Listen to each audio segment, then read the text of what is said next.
ক্রেতা বিক্রেতার পদচারণায় মুখর ঝালকাঠি শহরের বাসন্ডা নদীর পাড়।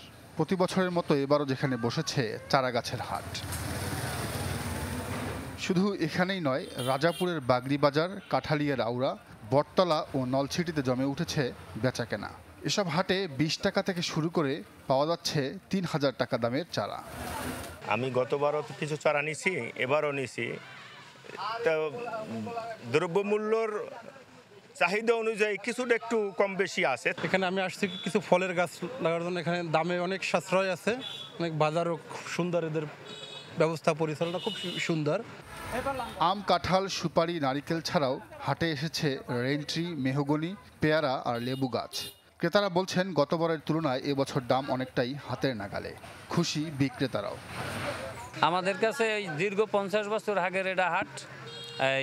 এই চারা আমার কাছে 20 টাকা হইতে 3,000 টাকা পর্যন্ত গাছ পাওয়া যায়। আষাঢ় মাস থেকে চারা বেচাকেনা শুরু হয়। আমরা প্রতি হাটের বারেই আসি।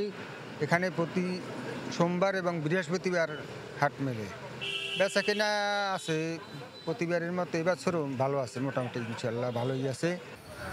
ভবিষ্যৎ জলবায়ু সংকট মোকাবেলায় গাছের গুরুত্ব সবার কাছে তুলে ধরা হচ্ছে বলে জানান বন বিভাগের কর্মকর্তারা।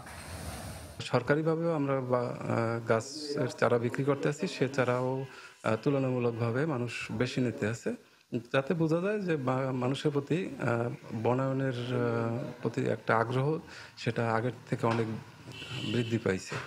আর সামনে আমাদের বৃক্ষ মেলা আছে। তো বৃক্ষমেলা উপলক্ষে আমরা মানুষকে উদ্বুদ্ধ করব যাতে বনায়নের প্রতি তারা আগ্রহ হয় এবং বেশি করে গাছ লাগায়। বন বিভাগের তথ্য মতে জেলার বিভিন্ন হাটে এ পর্যন্ত প্রায় 1 লাখ গাছের চারা বিক্রি হয়েছে, যা গত বছরের চেয়ে বেশি। Desk report, channel 24।